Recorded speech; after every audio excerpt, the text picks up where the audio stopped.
हाँ जी स्टूडेंट्स, किसी कारण से मुझे वीडियो स्टॉप करनी पड़ी थी, तो कंटिन्यू करते हैं इस वीडियो में। हाँ जी, मैं आपको बता रही थी कि यहाँ से एलसीएम लिया और इसको राइट साइड में शिफ्ट किया। तो since circular section parallel to the plane, देखो मैं आपको बता रही थी कि अगर मैं इनडायरेक्टली देखूँ ये कांस्टेंट है, तो ये टर्म बनी ax square is equal to by square. Means इस टाइप की टर्म बनी आपकी ax square is equal to by square. अगर मैं अंडर लूँ तो मेरे पास ऐसी टर्म आ जाएगी ax is equal to plus minus by। तो students x is equal to y और एक आ गया x is equal to minus y। ठीक है, तो ये आपके पास किस तरह के रिप्रेजेंट कर रहे हैं, ये प्लेन्स हैं, क्योंकि ax plus by plus cz plus d equal to 0 plane की इक्वेशन होती है। तो इसी तरह इसको लिख सकती हूँ x minus Y equal to 0, इसी तरह इसको लिख सकती हूँ x plus Y equal to 0। ये एक प्लेन, ये एक प्लेन।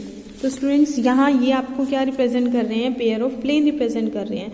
बट आपको दे रखा है जो प्लेन है, जो सर्कुलर सेक्शन है, वो किस प्लेन से बनाया गया है, x equal to Y plane से बनाया गया है। Since circular section parallel to the plane x equal to Y, तो आप क्या करो, इसमें x की जगह क्या पुट कर दो, y। तो x को भी y पुट करो। देखो x को y पुट करोगे तो ये टर्म कैंसिल आउट हो जाएगी। क्या टर्म आएगी, C square minus A square into B square minus lambda is equal to B square minus C square into A square minus lambda. अब स्टूडेंट्स मुझे यहाँ से वैल्यू फाइंड आउट करनी है लेमडा की। तो आप क्या करो, लेमडा वाली टर्म एक साइड शिफ्ट कर लो, विदाउट लेमडा वाली एक साइड शिफ्ट कर लो। देखो जब मैं इस ब्रैकेट को लेमडा से मल्टीप्लाई करूंगी तो लेमडा वाली टर्म आएगी विद माइनस साइन। तो लेमडा मैंने कॉमन लिया तो ये टर्म बनेगी सी स्क्वेयर माइनस ए स्क्वेयर, बाहर माइनस का साइन, माइनस अंदर ले जाओ तो ये टर्म बन जाएगी ए स्क्वेयर माइनस सी स्क्वेयर, ये टर्म आ जाएगी। इसी तरह स्टूडेंट्स ये टर्म आएगी B square minus C square into minus lambda, उधर जाएगी लेफ्ट साइड में जाके प्लस लेमडा हो जाएगी। लेमडा कॉमन लिया तो टर्म बची B square minus C square is equal to, without lambda वाली टर्म देखो जब इस बी स्क्वेयर को ब्रैकेट से मल्टीप्लाई करूंगी तब आएगी, बट मैं राइट साइड में लेके जाऊंगी तो टर्म साइन चेंज हो जाएंगे।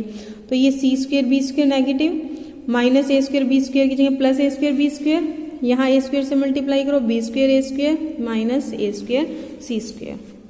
लैम्डा की वैल्यू निकाल लो। देखो स्टूडेंट्स ये दोनों टर्म सेम टर्म ऐड हो जाएगी, 2a square B square minus B square C square, ये टर्म रही, फिर ए स्क्वेयर सी स्क्वेयर, और फिर स्टूडेंट्स इसी तरह यहाँ पर A square plus B square minus C square minus 2c square आ गया। ठीक है, अब देखो हमारा काम क्या था, लेमडा की वैल्यू फाइंड आउट करना, जो कि हम कर चुके हैं। अब नेक्स्ट स्टेप में हम लेमडा की वैल्यू उठा के यहाँ पुट करते हैं। देखो स्टूडेंट्स, अगर मैं लेमडा की वैल्यू यहाँ पुट करूंगी, सोल्व करूंगी, तो बार बार मुझे इतनी बड़ी बड़ी टर्म लिख के सोल्व करना पड़ेगा। तो ज़्यादा बेटर क्या है, मैं अलग से A square minus lambda, B square minus lambda, C square minus lambda find out कर लेती हूँ, फिर मैं यहाँ पर वैल्यू पुट कर दूंगी। ठीक है, तो अब मैं क्या फाइंड आउट करती हूँ, A square minus lambda that is equal to A square minus lambda की वैल्यू ऊपर से पुट कर दी, that is equal to LCM लिया A square plus B square minus 2c square, यहाँ A square by 1। I think students इसको तो आप एलसीएम लेके सॉल्व कर लोगे, आप अपने आप देख लेना, आपके पास ये टर्म आ जाएगी। ठीक है, आगे मैं बता देती हूँ इसमें। देखो ये टर्म आ गई आपकी। इसके बाद इन दोनों में से ए स्क्वेयर कॉमन आ रहे हैं, अंदर बचा A square minus B square minus इन दोनों में से सी स्क्वेयर कॉमन आ रहा है, A square minus B square, फिर फैक्टर बन गए A square minus C square into A square minus B square. अब देखो इसको साइक्लिक में चेंज कर लो, जैसे आपको पता है ए बी सी, तो ए स्क्वेयर माइनस बी स्क्वेयर, अगली टर्म आएगी B square minus C square, फिर आएगी C square minus A square. तो इसको भी सी स्क्वेयर माइनस ए स्क्वेयर में कन्वर्ट कर लो, और यहाँ से जो माइनस कॉमन आएगा उसको नीचे एडजस्ट कर लो।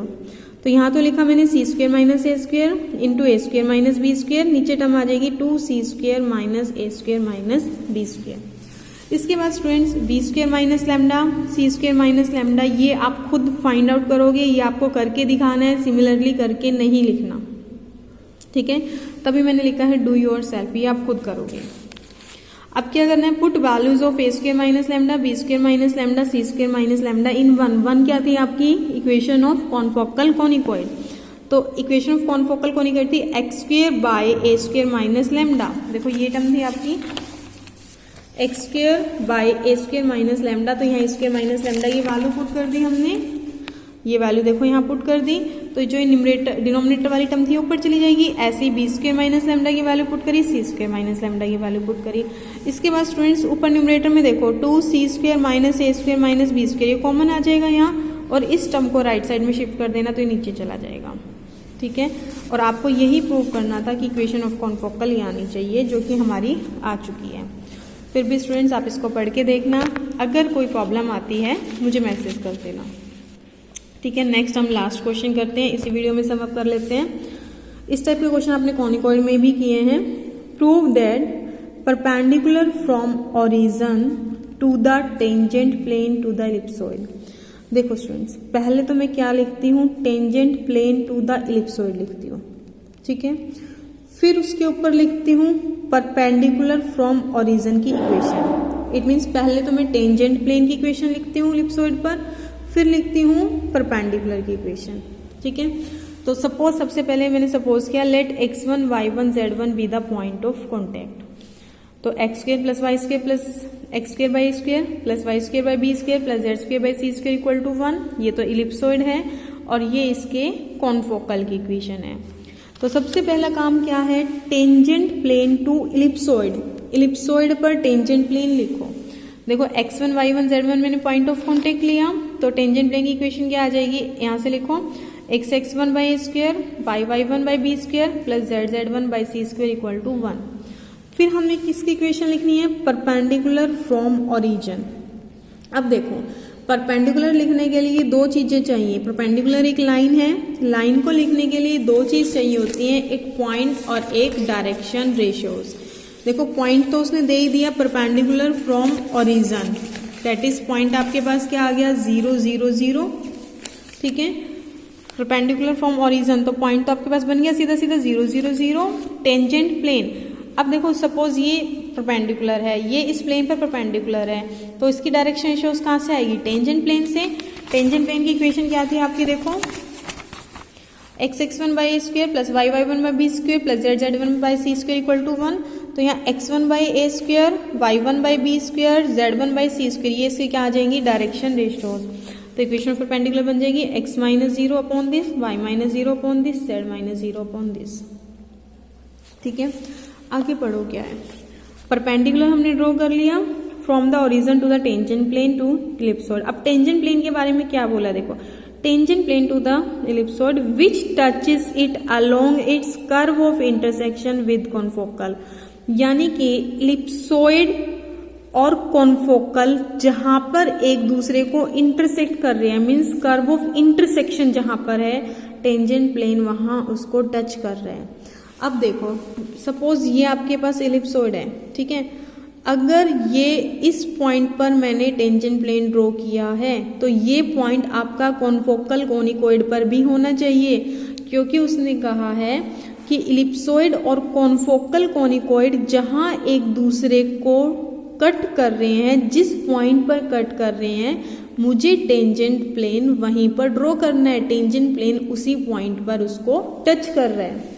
देखो ये बोला ना, टेंजेंट प्लेन कहाँ टच कर रहा है, touch it along its curve of intersection with confocal. Ellipsoid confocal के साथ जो भी कर्व ऑफ इंटरसेक्शन है, जो भी पॉइंट ऑफ इंटरसेक्शन है, उस पॉइंट पर वो टच कर रहा है। यानी कि जो पॉइंट ऑफ कॉन्टेक्ट है, सीधा सीधा मैं बोलूं कि जो पॉइंट ऑफ कॉन्टेक्ट आपने लिया था x1 y1 z1, वो पॉइंट ऑफ इंटरसेक्शन है। किस किस का इंटरसेक्शन है, इलिप्सॉइड का और कॉन्फोकल का, क्योंकि इसने बोला है जहां पर दोनों की कर्व ऑफ इंटरसेक्शन है, मीन्स जहां पर वो दोनों इंटरसेक्ट कर रहे हैं उस पॉइंट पर टच कर रहा है। और किस पॉइंट पर टच कर रहा है, x1 y1 z1 पर, मीन्स x1 y1 z1 इस पर भी लाई करेगा और इस पर भी लाई करेगा, ठीक है।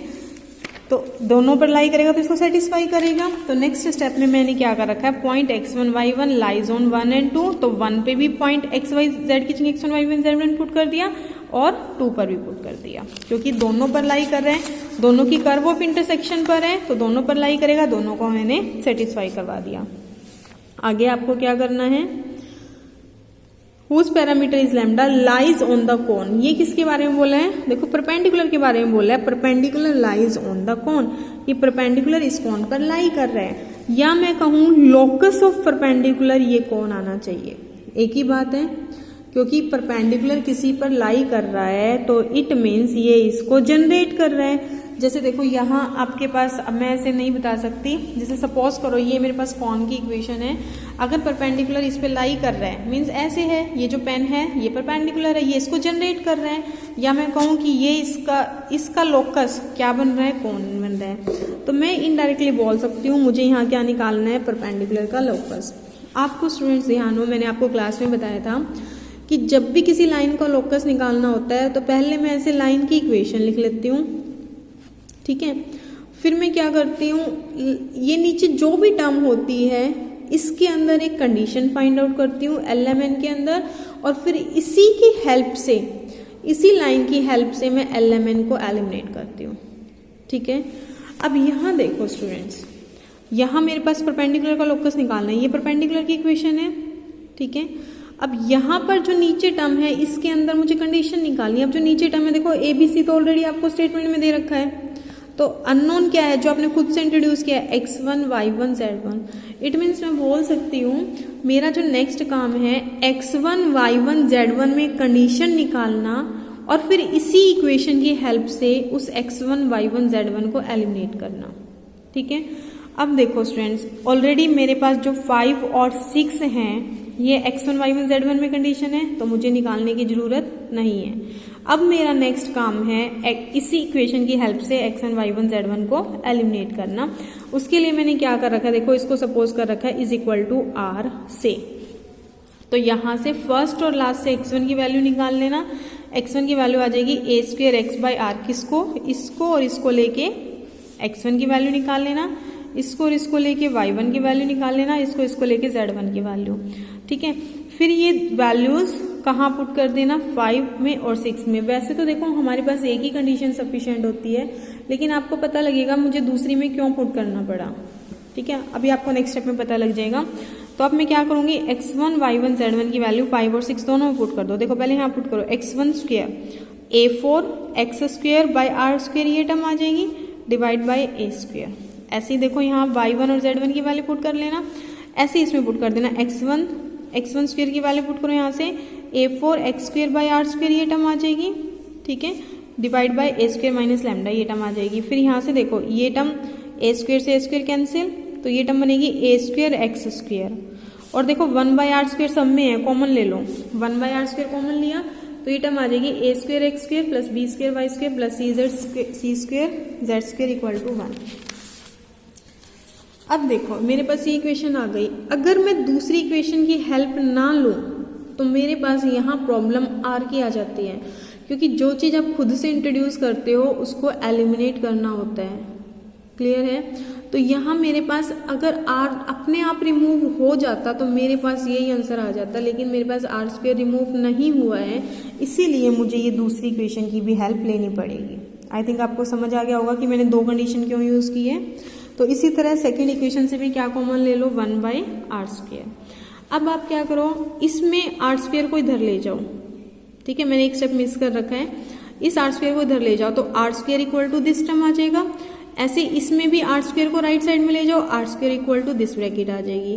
फिर देखो दोनों की राइट साइड आर स्क्वेयर बन जाएगी तो लेफ्ट साइड भी इक्वल होगी, मीन्स ये ब्रैकेट किसके इक्वल होनी चाहिए, इस वाली ब्रैकेट के इक्वल होनी चाहिए। तो लिखा है मैंने from 9 and 10 this bracket should be is equal to this bracket. उसके बाद टर्म्स कलेक्ट कर लो, देखो एक्स स्क्वेयर की टर्म कलेक्ट करी, इसको इधर ले आओ, एक्स स्क्वेयर कॉमन लिया, ए स्क्वेयर माइनस ये term a4 by square minus lambda plus Y square की टर्म कलेक्ट करो, वाई स्क्वेयर कॉमन लिया, B square minus b4 by B square minus lambda plus Z square C square minus this term आ जाएगी। फिर तो students LCM लेके solve करना है, आप अपने आप देख लेना, लैम्डा भी कॉमन आगे कैंसिल हो जाएगा, तो ये आपके पास इसका लाइन का लोकस आ जाएगा। और देखो यही आपको प्रूव करना था। अब स्टूडेंट्स आपका कौन का चैप्टर कंप्लीट हो चुका है, आपकी 4th यूनिट कंप्लीट हो गई है। अगर किसी की कोई प्रॉब्लम हो, आपको लाइव क्लास की रिक्वायरमेंट लगती हो, तो आप मुझे मैसेज कर देना, ठीक है। मैसेज अपनी प्रॉब्लम के अलावा और किसी टाइप का मैसेज आप ग्रुप में नहीं करोगे, ठीक है। सिर्फ आपको कोई प्रॉब्लम हो, कोई क्वायरी हो, ओनली तभी आपको ग्रुप में मैसेज करना है। और इसके बाद नेक्स्ट वीडियो में हम जो 2nd यूनिट है उसका कौन वाला चैप्टर स्टार्ट करेंगे, फिर हमारा सिलेबस कंप्लीट हो जाएगा।